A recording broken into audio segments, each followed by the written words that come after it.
Sejam bem-vindos ao canal Ler é Viver. Eu sou o Wander Pedroso, seu anfitrião. Vou falar para vocês um pouco sobre o canal Ler é Viver, tá bem? O canal Ler é Viver nasceu de uma paixão que eu tenho pelos livros. Desde a infância que eu gosto de frequentar a biblioteca. Eu saía do meu bairro de bicicleta e ia até a biblioteca que era no centro, só para alocar livros.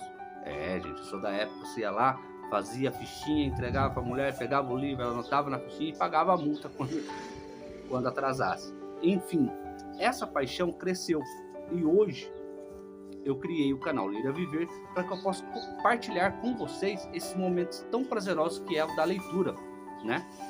E hoje eu vou ler para vocês o primeiro capítulo do livro O Céu e o Inferno, de Allan Kardec. Este livro, gente, eu já li ele por completo numa live, em várias lives na rede social Quai, onde eu também posto vídeos, ok? Se vocês quiserem conhecer, @Wander Pedroso, só procurar lá no Quai. Aí lá você vai ver meus outros trabalhos. Quem não acompanhou as lives lá, vai ter o prazer de poder ver aqui agora, ok? Que eu vou postar ele completo aqui no canal Ler a Viver. Mas eu preciso que você faça a sua parte, que você compartilhe esse vídeo, porque é um vídeo muito bonito, vocês vão ver que é uma leitura muito interessante, tá bom? E esse canal tá fresquinho, cheirando a carro novo. Então eu gostaria que vocês colocassem nos comentários que tipo de leitura vocês gostariam que eu lesse aqui, qual o livro que vocês mais gostam, que livro mais impactou a sua vida. Enfim, me dê uma dica de leitura aqui, tá bom? Para que o canal possa crescer juntos a gente possa construir esse canal cada vez melhor. E vamos espalhar o hábito da leitura pelo nosso país, tudo bem? Então conto com vocês. Então agora com vocês, O Céu e o Inferno, de Allan Kardec. Capítulo 1. O futuro e o nada. Nós vivemos, nós pensamos, nós agimos. Eis o que é positivo: nós morremos. E isso não é menos certo. Mas ao deixarmos a terra, para onde vamos?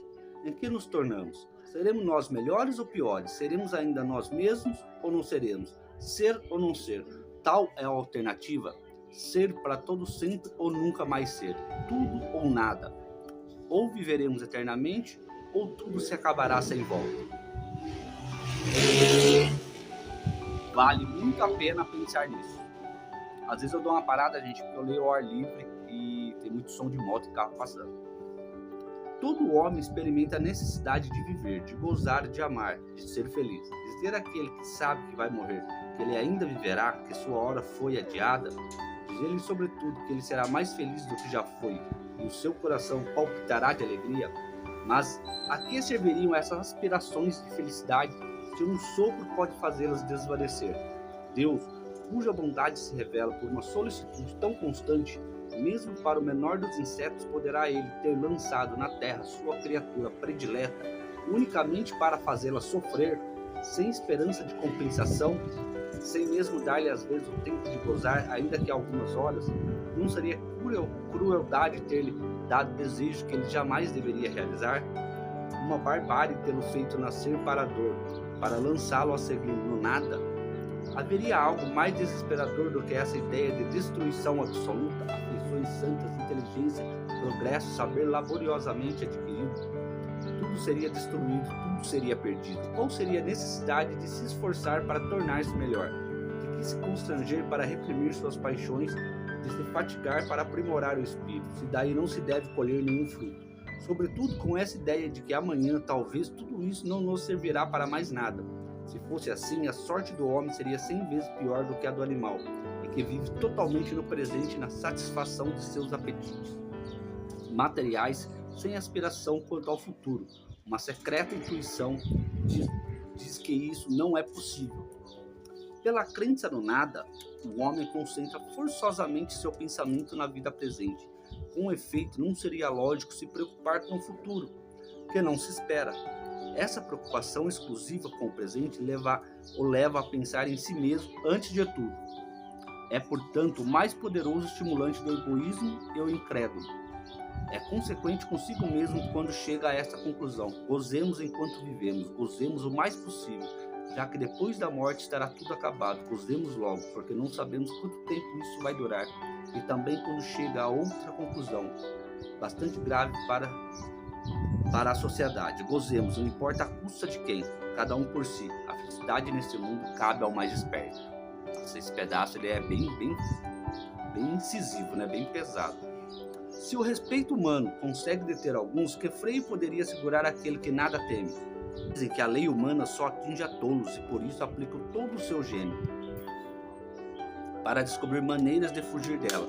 Se há uma doutrina malsã e antissocial, é certamente a donada, visto que rompe os verdadeiros laços da solidariedade e da fraternidade, fundamento das relações sociais. Tá gostando, pessoal? Então segue o canal Ler a Viver. Suponhamos que, por uma circunstância qualquer, todo o povo se convença de que, dentro de 8 dias, de 1 mês ou de 1 ano, ele será aniquilado, que nenhum indivíduo sobreviverá, que não restará mais vestígios dele após a morte. E que faria esse povo durante esse tempo? O que faria esse povo durante esse tempo? Trabalharia para melhorar, para se instruir? Esforçar-se-ia para viver? Respeitaria ele os direitos, os bens da vida de seu semelhante? Submeter-se-ia às leis a uma autoridade qualquer que fosse, mesmo a mais legítima autoridade paterna? Haveria para qualquer espécie de dever? Certamente não, pois bem, isso que não acontece em massa, a doutrina do niilismo realiza.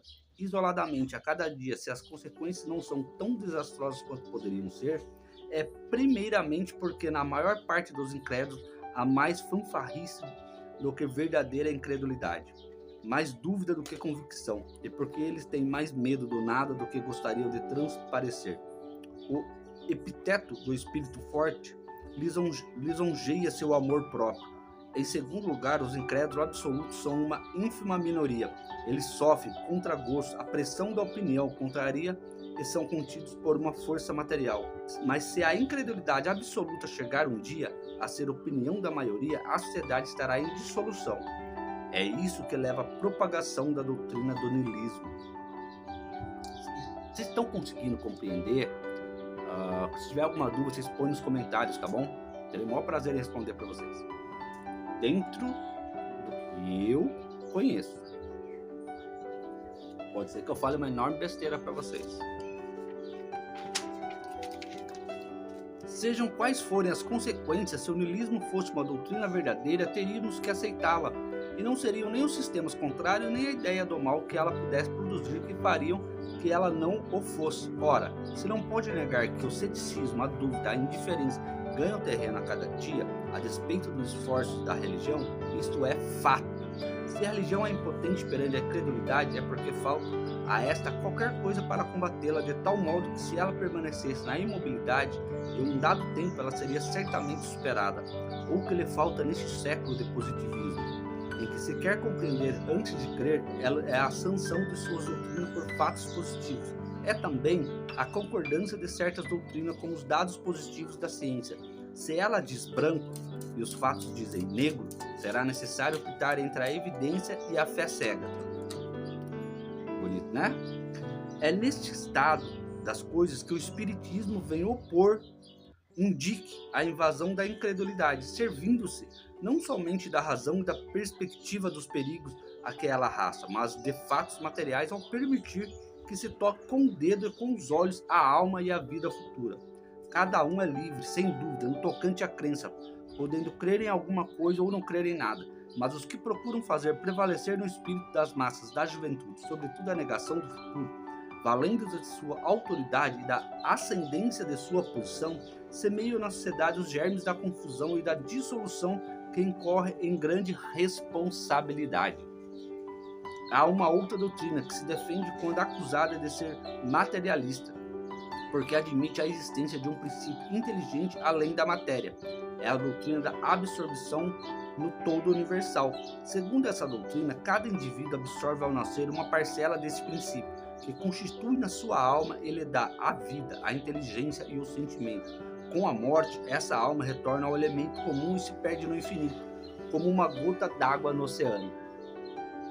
Essa doutrina é, sem dúvida, um passo adiante em relação ao materialismo puro, visto que ela admite alguma coisa enquanto o outro não admite nada, mas as consequências de ambas são exatamente as mesmas. Seja o homem mergulhado ou no nada ou num reservatório comum, é a mesma coisa para ele. Se o primeiro caso ele transforma-se em nada, no segundo ele perde sua individualidade. É, portanto, como se ele não existisse. As relações sociais são igualmente rompidas. O essencial para ele é a conservação do seu eu. Sem isso, o que lhe importa ser ou não ser? O futuro para ele não existe num e outro caso, e a vida é presente a uma única coisa que lhe interessa e preocupa, do ponto de vista das consequências morais. Essa doutrina é também perniciosa, desesperadora, estimulante do egoísmo, tanto quanto o materialismo propriamente ditos. Além disso, fica melhor assim para vocês? Além disso, pode-se fazer a essa doutrina a seguinte objeção: todas as gotas d'água de um oceano se assemelham e têm as mesmas propriedades, como partes que são de um mesmo todo, porque então as almas que foram tiradas de um grande oceano de inteligência universal se assemelham tão pouco entre si. Porque o gênio ao lado da estupidez, as mais sublimes virtudes ao lado dos vícios mais ignóbeis, a bondade, a doçura, a mansitude ao lado da maldade, da crueldade e da barbárie. Como as partes de um todo homogêneo podem ser tão diferentes uma das outras, dirigir-se-á que é a educação que as modifica. Mas então de onde vêm as qualidades inatas, as inteligências precoces, os instintos bons e maus, independentes de toda a educação, é frequentemente tão pouco em harmonia com o meio que se desenvolve? A educação, sem dúvida, modifica as qualidades intelectuais e morais da alma. Mas aqui apresenta-se outra dificuldade. Quem deu à alma a educação que fez progredir? Outras almas que, por sua origem comum, não devem ser mais adiantadas. E daí, aliás, para que o aperfeiçoamento? Para que tantos esforços para adquirir talentos e virtudes? Para que trabalhar para o progresso da humanidade? Se tudo isso acabará por se misturar e se perder no oceano infinito. Assim, o Espiritismo ele te entrega as coisas bem mastigadinhas. Espero que você esteja gostando da obra de Allan Kardec. Pretendo ler vários outros livros dele aqui, entendeu? Chegou até aqui, se inscreve no canal, gente, tá bom? Se inscreve no canal e compartilha o máximo possível. Sem proveito para o futuro de cada um. Para tanto bastava permanecer o mesmo selvagem, ou não beber, comer, dormir tranquilamente, sem torturar o espírito. Por outro lado, a alma entrando no todo universal, de onde havia saído após haver progredido na vida, leva um elemento mais perfeito, de onde se segue que esse todo deve, com o tempo, tornar-se profundamente modificado e melhorado. Como se explica então que dele saiam incessantemente almas ignorantes e perversas? Essa doutrina, a fonte universal da inteligência que produz as almas humanas, é independente da divindade, ser superior e distinto, que a tudo anima por sua vontade. Não se trata, pois, precisamente do panteísmo. O panteísmo, propriamente dito, difere dela ao considerar que o princípio universal da vida e da inteligência é o próprio Deus. Deus seria ao mesmo tempo espírito e matéria. Todos os seres, todos os corpos da natureza compõem a divindade, da qual são as moléculas e os elementos constitutivos. Em uma palavra, Deus está em tudo e tudo é Deus. Deus seria o conjunto das inteligências reunidas. Cada indivíduo, sendo uma parte do todo, é ele mesmo Deus. Nenhum ser superior e independente comanda o conjunto. O universo seria então uma imensa república sem chefe, onde todos e cada um seriam seu próprio chefe com poder absoluto. Podemos opor numerosas objeções a esses sistemas. As principais são as seguintes: a divindade, não podendo ser concebida sem perfeições finitas, pergunta-se como um todo perfeito, com ser formado de partes imperfeitas, tendo necessidade de progredir. Cada parte, estando submetida à lei do progresso, resulta que o próprio Deus deve progredir, e se ele progride sem cessar, ele deverá ter sido muito imperfeito na origem dos tempos. Como um ser imperfeito, formado por vontades e ideias tão divergentes, poderá ter concebido leis tão harmoniosas, tão admiráveis de unidade e sabedoria, e de previdência que regem o universo? Se todas as almas são parcelas da divindade, todas terão concorrido para a criação das leis da natureza. Como explicar então que elas protestem continuamente contra essas leis, que são sua própria obra? Uma teoria não pode ser aceita como verdadeira a menos que satisfaça a razão e explique todos os fatos que a abrange. Se um único fato vier a desmenti-la, é que ela não corresponde à verdade absoluta. Do ponto de vista moral, as consequências são também inteiramente lógicas. Primeiramente para a alma, como se o sistema precedente significa a absorção no todo e a perda da individualidade. Se admitirmos, segundo a opinião de alguns panteístas, que elas conservem sua individualidade, Deus não terá mais uma vontade única, pois será um composto de míriades de vontades divergentes. Depois, sendo cada alma parte integrante da divindade, nenhuma seria dominada por um poder superior. Então, não incorre por consequência em nenhuma responsabilidade por seus atos bons ou maus. Não tem nenhum interesse em fazer o bem ou pode fazer o mal impunemente, uma vez que é senhora soberana. Além desse sistema não satisfazerem nem a razão nem as aspirações do homem, apresentam, como se vê, dificuldades insuperáveis porque são impotentes para responder a todas as questões de fato que levantam. O homem tem então três alternativas: o nada, a absorção ou a individualidade da alma, antes e depois da morte. É essa a única crença que nos conduz invencivelmente à lógica. É também aquela que constitui o fundo de todas as religiões, desde que o mundo existe.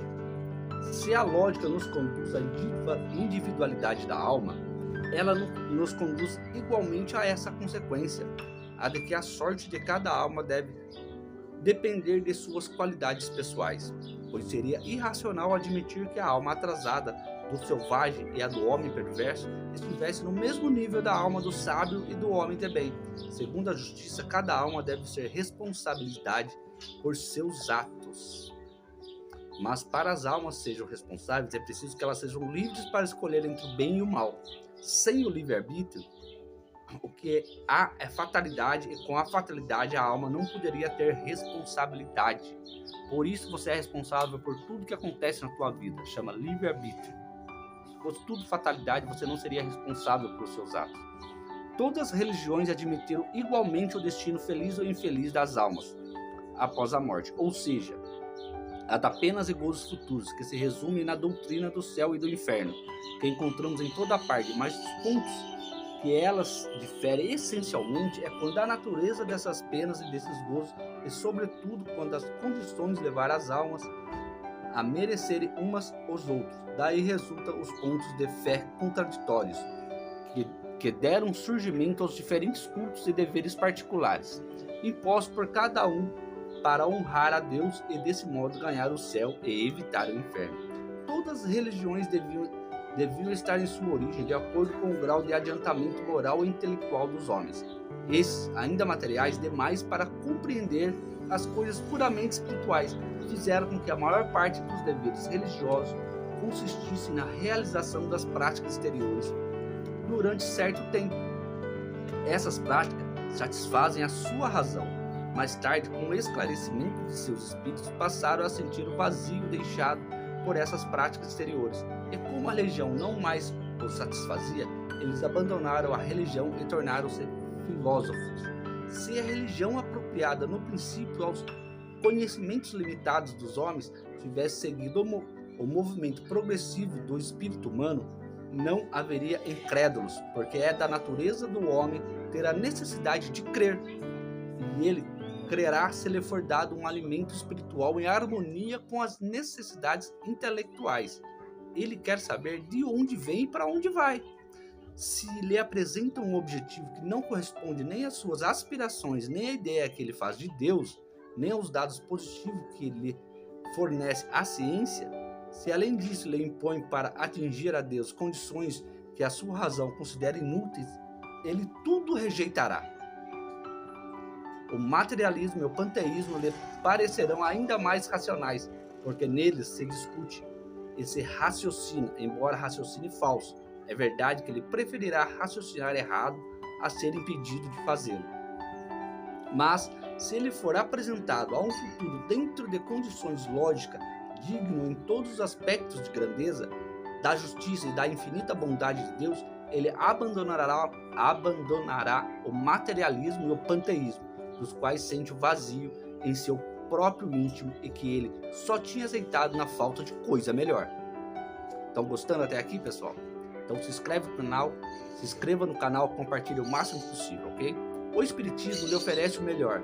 E é por isso que ele é acolhido sem demora por aqueles quem a incerteza pungente da dúvida atormenta e que não encontram nem as crenças, nem nas filosofias vulgares aquilo que buscam. Ele tem a seu favor a lógica do raciocínio e a sanção dos fatos. É por essa razão que o espiritismo tem sido combatido em vão. O homem possui instintivamente a crença no futuro. Contudo, não havendo tido até hoje qualquer base certa para defini-lo, sua imaginação criou sistemas que geraram a diversidade das crenças. A doutrina espírita sobre o futuro não tem sido obra da imaginação, mais ou menos engenhosamente concebida, mas o resultado de fatos materiais que hoje se desenrolam sob nossos olhos. Ligará, como já faz hoje, as opiniões divergentes ou incertas e conduzirá, pouco a pouco, e pela força das coisas, a crença a uma unidade, com base na certeza, não numa hipótese. A unificação feita no que tange ao destino futuro das almas será o primeiro ponto de aproximação entre os diferentes cultos, um imenso passo para a tolerância religiosa, primeiramente, mais tarde, para a fusão. Pessoal, chegaram até aqui, espero que vocês tenham gostado. Esse foi o capítulo 1 do livro O Céu e o Inferno, o futuro e o nada. Então compartilhe, espero que vocês tenham gostado. É uma leitura muito bonita, muito importante, muito esclarecedora, entendeu? Fez muito bem para mim esse livro, espero que faça bem a vocês. Esse é apenas o capítulo 1. Eu preciso que vocês compartilhem o máximo possível para que eu possa postar o capítulo 2, ok? Então comentem, compartilhem, deixa já o seu like, né? Eu mereço um like, pô. Ler não é fácil, gente. Haja água para ler, haja água. Então é isso, gente. Até o próximo vídeo. Conto com vocês, hein?